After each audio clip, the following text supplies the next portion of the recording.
Welcome to Shanti Kunj online classes. Let's start with the chapter adaptation in plants. बच्चों हम लोग discuss कर रहे थे प्लांट्स को दो टाइप्स में डिवाइड किया गया है. पहला है टेरेस्ट्रियल और दूसरा है एक्वेटिक प्लांट्स. ठीक है, हमने टेरेस्ट्रियल प्लांट्स पढ़ना शुरू कर दिया था. चलिए इसमें जाने plants of plain region. Plain region में जो प्लांट्स होते हैं उनके क्या फीचर्स होते हैं. पहला देखिए, these trees have lots of leaves with branches spread around. ये जो पेड़ होते हैं इनमें लीव्स जो होती है वो फैली हुई होती है, यानी कि काफी घने पेड़ होते हैं. Their leaves are flat and thin that help them trap a lot of sunlight to make food. और इनकी जो पत्तियां होती हैं फ्लैट होती हैं, चपटी और पतली होती हैं, जो कि सनलाइट को ट्रैप करती है और जो कि फोटोसिंथेसिस में हेल्प करता है. These plants or trees shed all their leaves mostly in winters. और सर्दियों के मौसम में इनकी पत्तियां झड़ जाती हैं. When spring comes, the new leaves grow again. जब स्प्रिंग आता है तब क्या होता है, पत्तियां जो है फिर से आनी शुरू हो जाती हैं. जैसे कि देखिए मलबेरी, पीपल, शीशम और नीम. प्लेन रीजन में इस तरह के पेड़ पाए जाते हैं. अब बात करते हैं प्लांट्स जो कि डेजर्ट में पाए जाते हैं. The plants of desert develop some special feature which help them to survive in the desert without water for many days. तो ये जो प्लांट्स होते हैं जो कि डेजर्ट यानी रेगिस्तान में मिलते हैं, इनके पास ऐसे स्पेशल फीचर आ जाते हैं जो कि इनको सरवाइव करने के लिए हेल्प करते हैं रेगिस्तान में. The leaves of these plants are reduce to spines. जो पत्तियां होती हैं वो कांटेदार हो जाती हैं. This feature helps to reduce water loss from the plants. और ये जो फीचर है ये क्या करता है, इसकी वजह से पानी की जो कमी होती है उसको कम कर देता है. The process of photosynthesis in these plants takes place in the stem instead of leaves. हमने अभी तक पढ़ा है कि लीव्स में फोटोसिंथेसिस यानी कि खाना बनता है, ये प्रोसेस होता है.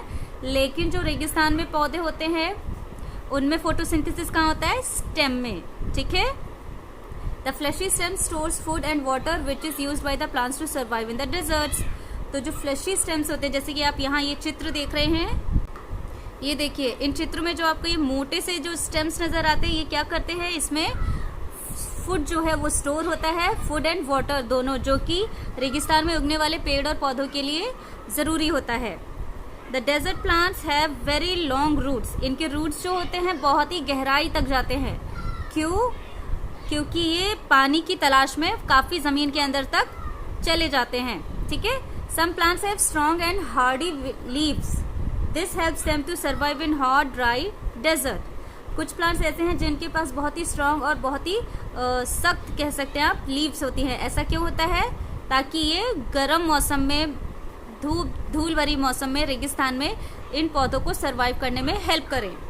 और इसमें एग्जांपल देखिए कैक्टस और डेट पाल्म. ये है ऐसे प्लांट्स जो हैं वो डेजर्ट में उगते हैं. चलिए नेक्स्ट देखते हैं प्लांट्स ऑफ मर्शी एरियाज, यानी कि जहाँ पे बहुत नमी रहे. ठीक है. The trees that grow in marshy plains are called mangroves. इनको मैनग्रोव्स कहते हैं. The roots of mangroves grow above the soil. इनमें जो जड़ें होती हैं वो सॉइल यानी जमीन के ऊपर होती हैं. Because air can not reach into roots. क्योंकि जो इनके रूट्स होते हैं, जड़ें होती हैं, उनमें एयर नहीं जा पाती, इस वजह से इनके जो रूट्स होते हैं वो जमीन के ऊपर होते हैं. This type of root is called breathing root. और जो इस तरह के रूट्स यानी कि जड़ें होती हैं उनको हम ब्रीथिंग रूट्स कहते हैं. These roots have tiny opening at their tips. इस तरह के रूट्स में ऊपर की तरफ बहुत ही छोटे छोटे से टाइनी से होल से होते हैं, जिसकी ओपनिंग होती है, जिसके थ्रू ये रूट्स ब्रीथ करते हैं. Through which air can pass, जिससे कि एयर पास हो जाती है. ठीक है. चलिए नेक्स्ट जानते हैं टेरेस्ट्रियल प्लांट्स के बारे में. Plants of heavy rainfall areas, यानी कि जहाँ पे बहुत वर्षा होती है, ऐसे एरियाज में जो प्लांट्स होते हैं उनके क्या फीचर्स होते हैं. Some smaller plants that grow in heavy rainfall areas are full of leaves and remain green for the whole year. These plants are called evergreen trees. तो जहाँ पे हमेशा बारिश होती है वहाँ के ट्रीज जो प्लांट्स होते हैं उनको हम एवरग्रीन ट्रीज कहते हैं. क्यों? क्योंकि यहाँ पे बारिश की वजह से हमेशा ये पेड़ पौधे जो हैं हरे भरे रहते हैं. जैसे देखिए टीक, शुगर केन, कॉटन, ये सभी एग्जाम्पल्स हैं हैवी रेनफॉल एरियाज में उगने वाले प्लांट्स के. नेक्स्ट देखिए plants of coastal areas.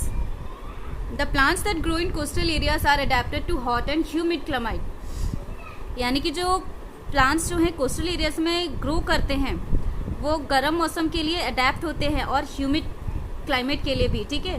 Hot और ह्यूमिड क्लाइमेट के लिए जो कोस्टल एरियाज में प्लांट्स होते हैं वो उसको अडेप्ट कर लेते हैं। These trees also do not shade there leaves in winter. और ये जो ट्रीज होते हैं सर्दी के मौसम में अपनी पत्तियां गिराते नहीं हैं। So these plants are known as evergreen trees. और इस तरह के प्लांट्स को भी हम एवरग्रीन ट्रीज कहते हैं। जैसे plants of heavy rainfall area और प्लांट्स ऑफ कोस्टल एरियाज, इनको हम एवरग्रीन ट्रीज के नाम से जानते हैं। Coconut trees grow in coastal areas because they survive in salty water.